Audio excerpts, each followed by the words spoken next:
Okay, so I wanted to make a video explaining the checkpoint system in bar as best I can, and I wanted to make a more like polished video explaining this that's like edited and scripted and has nice visuals and everything, but that's probably going to take a long time. So in the meantime, this is just like kind of a more long-winded, rambly explanation, just to get the information out there. So Roland made some notes about how all this works under the hood, like the code, and then he also made this visualization in NoClip.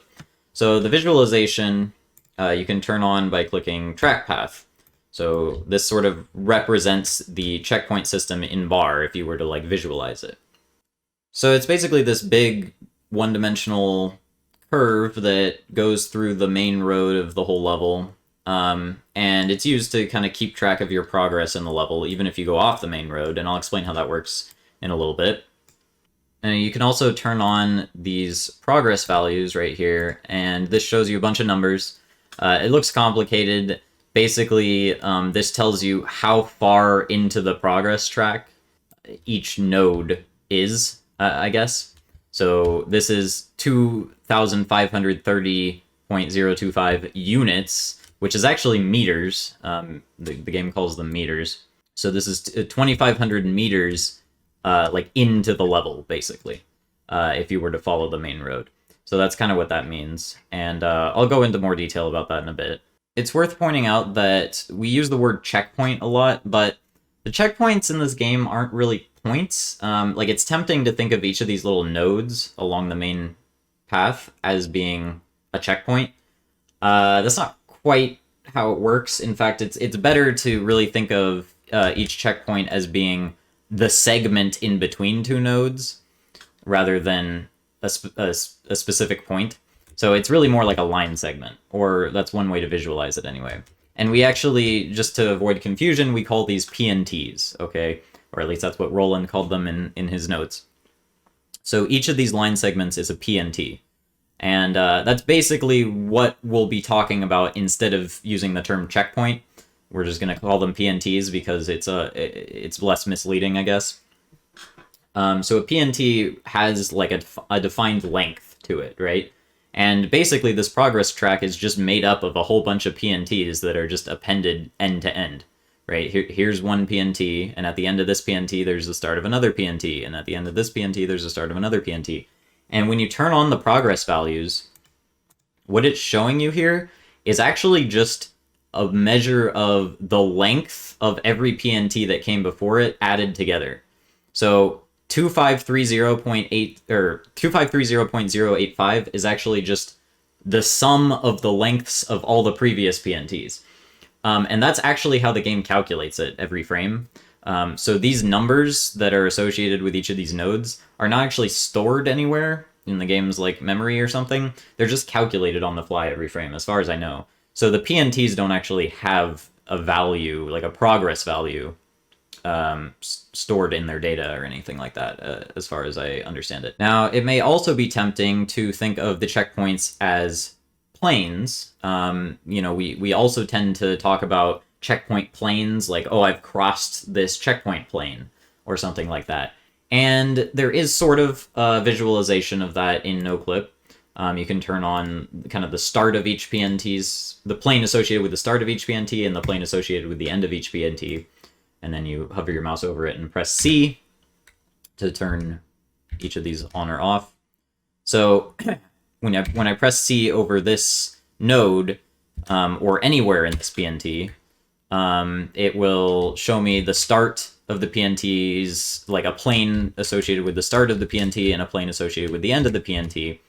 But the PNT itself is actually really more like a pair of planes than one single plane. And really, that's a better way to think about it. So the PNT, you can either think of it as being the line segment along the progress track, or you can think of it as being the two planes perpendicular to the progress track, one at the start of the PNT and one at the end of the PNT. So it's a little confusing, but there's kind of multiple ways to think about what a PNT is. But really, instead of thinking of checkpoints, you should really be thinking in terms of these PNTs as these abstract objects that are kind of these segments of the level that kind of make up the whole level. So I'm going to switch over to an image program real quick just to kind of hammer the point a little bit further. Okay, so one way to think about what a PNT is it's sort of like a rectangle. And the reason I say that is that it has a starting point, which is its coordinate in 3D space. Then it also has a length, which also gives it an orientation, like this. Then it also has a defined width, and also a right vector, like an arrow pointing perpendicular to it to the right, which is used for like calculations, so maybe something like this. Now, I'm actually going to erase the right arrow because it looks like it's pointing upward. And that's a problem because the next thing I'm going to draw is an arrow pointing upward. So we don't actually need this right arrow because even though it's used for calculations, in the visualization on NoClip, it's completely irrelevant, so you don't really need to worry about it. So I've redrawn the right vector slanted, but just know that it's supposed to be at a right angle to this forward vector, so you can kind of imagine it being like embedded in this this like rectangle that's kind of being shown at a different perspective, you know what I mean? So that's why I mentioned it has kind of a rectangle shape. And here, let me fix the forward arrow. So maybe that looks a little nicer. And then what I really want to draw is a normal vector coming out vertically from the PNT. And that represents kind of the tilt of the vector. So this one is also perpendicular, you know, but it's perpendicular to both the other vectors. You know what I mean. I'm not going to draw it all out, but basically this would be the normal vector for the PNT. So there's a forward vector, a right vector, and a normal vector. There's a coordinate that the PNT starts at, and it also has a length, which, you know, you can call L, I guess, if you want. Something like that. Okay, so that's pretty much all you need to know. It also has a width, but the width isn't really important for our purposes. So this is really what a PNT is under the hood. So you can kind of think of it as being like a rectangle. So that's another way to think about what a PNT is. Although for our purposes, we're going to kind of imagine the rectangle as having an infinite width, which is kind of how NoClip visualizes it anyway. Okay, so we're back in NoClip. We now know that the progress track is made up of these PNTs, right? Now I'm here in Wicked Woods just to demonstrate that not all the warps we do in speedruns are actually exploiting the checkpoint system at all. Like, for example, this one in the Cathedral, normally right after we get this 10 box and 100 points, we abort, and that puts us back on the main track right about here. Well, nothing particularly interesting is going on here, because the path we're taking is completely parallel to the progress track anyway, so we're not skipping over any PNTs or anything like that. We're not abusing the checkpoint system. We're just aborting to get back onto the main road because it's faster than jumping down from the top. There's another example of this in Mount Mayhem that I want to look at too. Okay, so here we are in Mount Mayhem, and what we have here is, this is the ski ramp, and then this is the curvy path with the 2 5s, and here's the main road that kind of cuts through this curvy path, right? And I can turn on the track path so you can see. I'm calling this the progress track since it kind of keeps track of progress, and it's a track, you know, like a train track or a rail. It's sort of this one-dimensional thing that goes through the level. So I'll call it the progress track. And when you're not on the main road and you're taking one of these alternate paths, you're sort of disjoint from the progress track. So you'll notice that here you'd be kind of curving around where the progress track is just going straight. But that's not really an issue because it's still going to be able to find you at every point along the line, right? Like as you kind of go forward, at some point you're going to end up being parallel to the progress track, so nothing weird is really going to happen here. And that tends to be the case. If the progress track is pretty straight, there's not a lot you're going to be able to do to exploit it. It tends to only be when the progress track is pretty curvy that there tends to be ways to exploit it. But if you look at the overall shape here, what we have is this kind of winding path, and then we have a road cutting through the winding path. And let me show you another example in Inferno Isle. Okay, so here's another example of this in Inferno Isle. We have a winding path, and then we have a road that cuts through the winding path. Looks familiar, right? But the difference here is that when I turn on the track path, you'll notice the main road, the progress track, is the one that winds around, and the alternate path is the one that cuts through. Obviously, the developers wanted you to be able to cut through this path and for it to still work, for it to still count at the end. So even though in speedruns we tend to warp in the corner back here, you obviously don't have to warp and it'll still work. So I guess this is a good example to demonstrate how the progress updates happen. So as you enter the alley here, you're going to be inside of this PNT when you first enter it, right? Because you're coming down this road and then you kind of turn. So you'll be inside this PNT. So you won't really be progressing along the main track as you enter the alley because you're kind of moving somewhat perpendicular to it. But eventually you will cross this line and advance into the next PNT. But let's figure out how the game figures out that you've kind of advanced to the next PNT. Okay, so when you're actually playing the game, not only do you have a position in 3D space, like your XYZ coordinates, but you also have what the game calls a track position, which really is your progress value, right? So it's a number just like these numbers. 2511.853 and 2535.655, but it can actually be anywhere in between these two values. Like if you're somewhere inside of this PNT and you're somewhere between these two nodes, then it'll calculate how far into the PNT you are, and it will add that value in meters. That value kind of across the PNT in meters to the value at the start of the PNT, and that'll give you sort of your progress along the track. And that's how the game knows how far into the level you are. And that's essentially the value that we're trying to take advantage of. So on every frame, the game needs to update two things. It needs to update your progress value and the PNT that you're currently in. And it does both of those kind of simultaneously. So the first thing it does is it looks at your current progress value, in other words, the progress value that you had at the end of the last frame. And then, and this is kind of the important detail, is it adds 100 to that value. So let's use an example to kind of illustrate this. So let's say you're driving into this alley here. So your progress value is going to be, or I guess I should say your track position, whatever you want to call it, is going to be probably roughly like halfway between 2511 and 2535, maybe a little bit more than halfway because you're pretty close to the end of the PNT as you kind of hit this 2 box or whatever. So we'll say, I don't know, 2528 or something like that, okay? So let's say your progress value is 2528 at the end of a given frame, maybe around when you hit this 2 box. So the next thing that happens in the game logic, and this all happens within the span of a frame. So at the start of the progress update for that frame, it takes the value 2528 and it adds 100 to it. That's the first step. So instead of 2528, it would be 2628. So what we're going to do is we're going to look for the value 2628. So that's going to be over here. 2628. It's not exactly on a node. It happens to be pretty close to a node.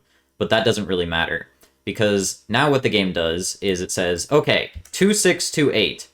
It doesn't matter exactly what that value is. All that matters is that that value is within this PNT right here, the one that I just turned on. It starts scanning for your car at this PNT. But if it doesn't find you here, it'll keep looking for you before the frame ends. So it won't necessarily put you here unless it finds you here, but it will start looking for you here. So basically it takes your progress value, adds 100, and it starts scanning for the car at that PNT. So this is the PNT I just turned on, and this is roughly where our car might be, right over here by where the 2 box is. So it's going to start looking for the car at this PNT, and it's going to say, are you inside this PNT?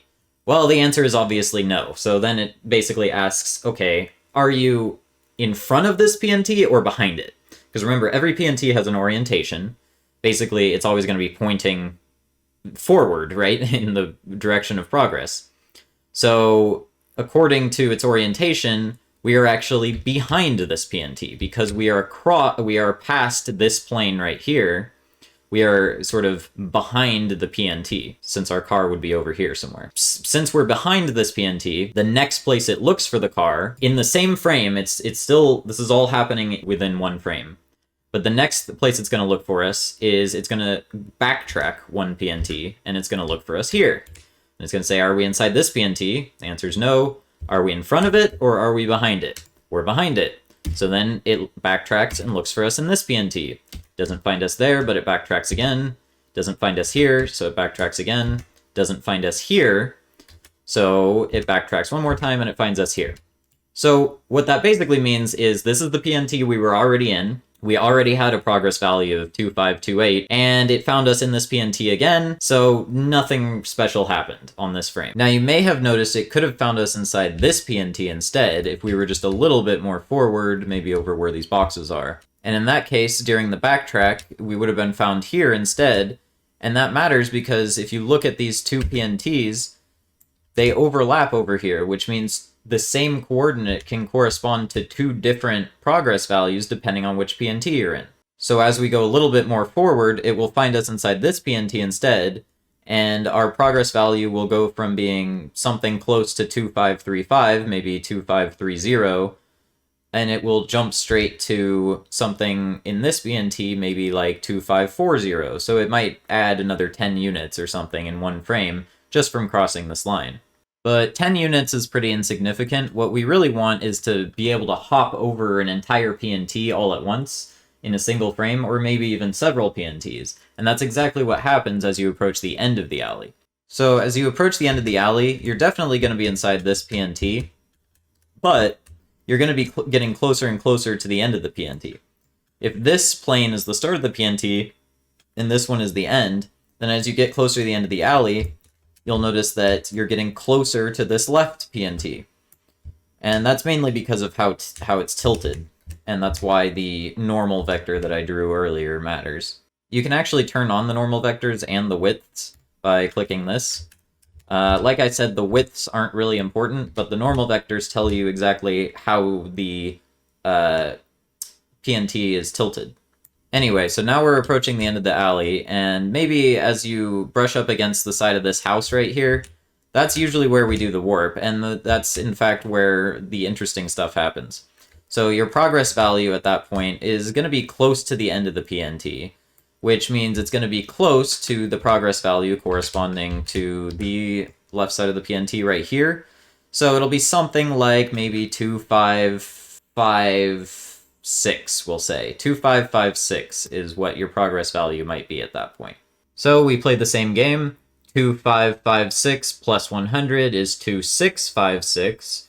2656 corresponds to this PNT right here. And sure enough, this PNT right here can just barely catch you right at the end of the alley, right where we do the warp. So that means it's going to find you inside this PNT, and it's going to set your progress value to something like, I don't know, 2646 or something. That means if you abort on the first frame after crossing this line, then you'll actually end up over here when you respawn, which is not really what you want. And the reason you don't get the full warp here is that once the game finds you inside a PNT, it stops looking, and it just updates your progress value once, and then it stops updating your progress value for the rest of the frame. So you won't get another boost until the next frame, even if it turns out you're ahead of a further PNT. So on the next frame, let's play the same game. Let's say we're roughly here, a couple frames past this line. So our progress value is probably 2646, like I said. So we add 100 to that, that would be 2746. Well, 2746 is right here in this PNT. So this becomes our new baseline. But guess what? This time we're ahead of this PNT. So in the case where you're ahead of the PNT that it starts checking at, instead of backtracking to look for you, it'll advance forward to look for you. So instead of checking this PNT, since it doesn't find you in this one, it advances to the next one and looks for you here, then it advances to the next one and looks for you here, and it keeps doing that until it finds you. So in this case, it's going to advance forward to find us rather than backtrack. And eventually it will find us in probably this PNT right here.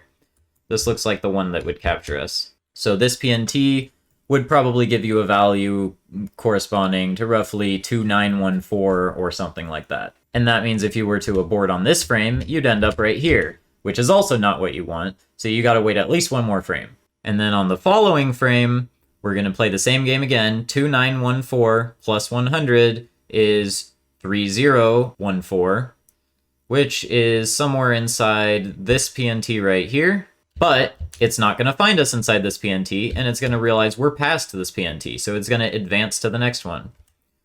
And it won't find us here, it won't find us here, here, here, but then it'll find us here, and so it'll set our progress value finally to something like 3066 maybe, somewhere, you know, close to the edge of this PNT, and that's exactly where we end up when we warp. Or, of course, if you don't warp, you're now synced up with the main progress track again, either way. So what that means is that for this warp in particular, not only do you need to cross a certain threshold, but you also need to wait at least 3 frames before warping. And roughly speaking, this is the region you need to enter to start the sequence of PNT hops. And this is where you'll end up depending on how many frames after entering that region you waited before aborting. Okay, so that was a lot to explain just one little warp, and every warp we do in the game is a little bit different about how it works, and you have to kind of analyze each one separately. Some of them, like this one, you have to wait like 3 frames. Other ones are a little bit more position dependent. So I like to describe these exploits by how many PNT hops occur, which basically tells you how many frames it takes to get the full progress boost. Alright, let's look at one more quick example, which is the Castle Warp in Coventry Cove. So for this one, you're going across this way to get through the castle, and the spot where we do the warp is right here in this corner here. And we use this little ramp here to hop the fence and go through this area. So generally our approach is going to be something like this. So we're mostly parallel to the main track until we get to this PNT, and you'll notice that this PNT perfectly highlights the corner. And as we get far enough into this PNT, eventually we reach a progress value of about 6653. 6653 is just enough that when you add 100, you get 6753, which is inside of this PNT. So as long as our progress value is 6653 or higher, and we've crossed this line right here, then we will be found inside of this PNT on the following frame. So next we update from this PNT on the next frame. So our progress value is about 6753, and then we add 100 to get 6853. 6853 is right here, but it can't find us here, and in fact it recognizes that we're beyond this PNT, so we get to advance. It still doesn't find us here or here. Most of the time it won't find us here either, even though this is pretty close to the corner, but usually it'll find us inside this PNT right here. So after this frame, our progress value will end up being about 6927 or so. 6927 plus 100 is 7027, which is right here. Let me turn off the old PNT just to clean things up a bit. But sure enough, it will find us in this wedge here. And now we're probably going to be something like 7031 or so when it finds us in this corner. So on the next frame, it'll try to find us at 7131, which is right here. And sure enough, as long as we're sufficiently in the corner, it'll put us right here. So for the castle warp, that means we basically have to be across all those different thresholds, either all at the same time or in a sequence, and then activate each one frame after the next. So it's going to take about 4 frames to get the full progress distance, which will put you somewhere in this PNT just after 7131. Sorry if that one was kind of rushed. This video is going on pretty long, and I don't want to have to edit it very much, so I'm just going to go ahead and stop there. But hopefully you get the gist of the checkpoint updates. I'll probably do another video on this because I didn't at all talk about any of the progress correction zones, which I don't even think there are any in Coventry Cove to demonstrate, or the special reset zones, which there is at least one of those. So if we go over to the town area, the special reset zones have nothing to do with the progress updates, but they're related to when you press abort. The game will try not to respawn you either in midair or on like a really weird part of the terrain, like on a ramp or something like that. So what it does is it checks to see if you're between these checkpoint values and these checkpoint values, there's one for each lap, but they're pretty similar. And if you're in this range on the progress track, then pressing abort will actually put you on the further one, instead of putting you somewhere in between like you would expect to be. And that's basically because they didn't want you to be able to respawn on this drawbridge. And there's similar things in other levels whenever you have a ramp or things like that. They didn't want you to be able to respawn in midair, so they just put you on the far side of the ramp instead, which is actually nice because in theory it could be used to save time, although in practice I don't think there's any place in the game where it actually does save time. As for the progress correction zones, I guess I'll probably make a video explaining pyramid jump or something like that, and the progress correction zones come into play for pyramid jump. So anyway, thanks for watching. Hopefully this made a little bit of sense, or will help you to analyze checkpoint stuff in the future for yourself, if you're interested. It's very hard to make visualizations for the exact details of each of the checkpoint warps, since they're all different, and there's a lot of subtleties to all of them, kind of depending on how you approach it and everything. So I don't know the best way to visualize it, but I hope to make a nice video visualizing these things at some point in the future anyway. But yeah, thanks for watching.